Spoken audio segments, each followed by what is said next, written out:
Hello coaches, my name is Chad Hayes and I'm one of the coach supporters for NICA's Georgia League. I've been coaching in the league for 4 years and I just got back from the NICA convention, the conference, where I learned about NICA's upcoming on-the-bike skills training. A brand new skills manual is being developed for you, and that will include instruction on 3 different levels.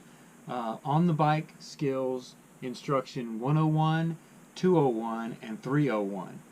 This manual is sponsored by REI and is in partnership with IMBA. And we had IMBA instructors with us in Minnesota at the conference this weekend, and it was awesome. And you guys should look really forward to getting the new manual when it comes out. Unfortunately, it is not available for us and won't be available until probably towards the end of the year. So our season this year is probably going to be without this new coach's manual. But I snagged field notes for the On the Bike Skills 101, the very first skills session, the basics. And that's what I'll be covering in the next video, but I wanted to first tell you a little bit about the philosophy behind the new skills manual and then teach you how to read the field notes. So NICA, they're well aware of the challenges that we face as coaches, volunteer coaches. Teaching 6th grade through 12th grade brains is something no other coach really has to deal with if you think about it. So for that reason, you'll see the On the Bike Skills 101 is designed so your instruction to your athletes is quick and easy and simple. 101 teaches 10 of the most basic and foundational skills that any student athlete will need to safely ride on a NICA trail. In Georgia, we have some of the most knowledgeable coaches around, but NICA research tells us that we tend to hurl all that knowledge at the students all at once, right? That first day of practice, you've got all this knowledge and you just want to share it, and you think all these kids are listening to every word you say. It just doesn't happen that way.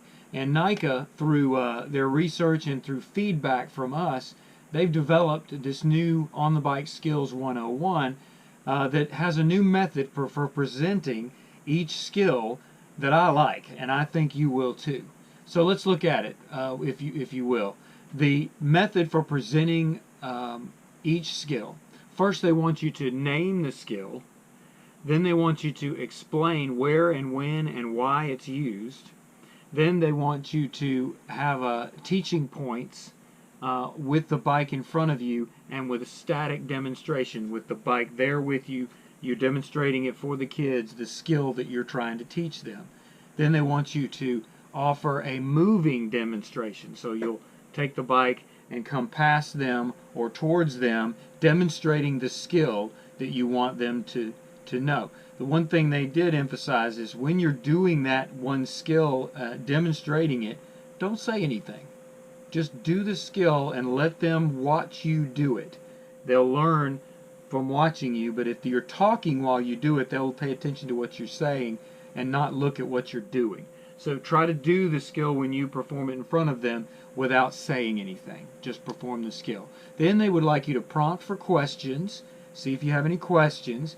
Then you make them perform the skill right in front of you in a line through cones, whatever you've set up.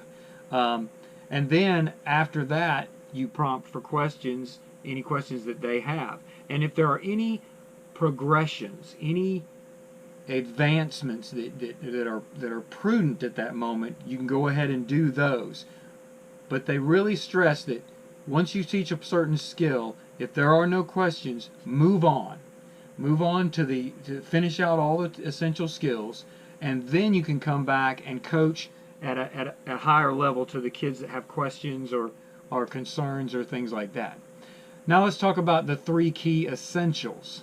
These are a little bit different. You're going to be teaching all these skills, but there's always 3 essentials that you mark them when they're coming by first.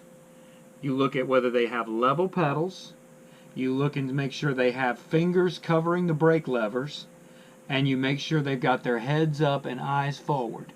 So when those students are coming through on their little demo for you there, the first things you look at are, they have level pedals, do they have fingers over the brake levers ready to brake, and do they have their head up and eyes forward. Then evaluate the skill that you just taught and whether they're doing that skill.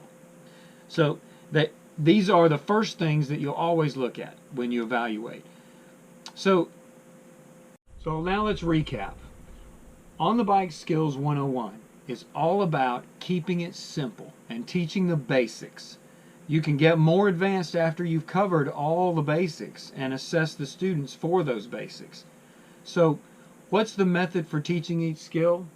Name the skill, explain where, when, and why it's used, give a static demonstration of it there on your bike, and then prompt for questions. When there's questions are answered and there's no questions, have them practice while you evaluate them doing that particular skill. Then give additional instruction if needed. And finally, remember the three key essentials: level pedals, fingers on the brake levers, head up at all times. All of these easy to follow fundamentals can be found on the NICA On the Bike Skills Training Field Notes that I've made available to each one of you. And for a copy, you can email me at any time at mchayes@hayesofbaldwin.com. I'm going to get a league address, I promise. As coach supporter, I'm here for you. I can answer questions for you and about anything, not just 101. So make sure you give me a call if you need me. Thank you for watching. We also have two other coach supporters who are available to you. So now, go watch On the Bike Skills 101 video, the next video. Thanks.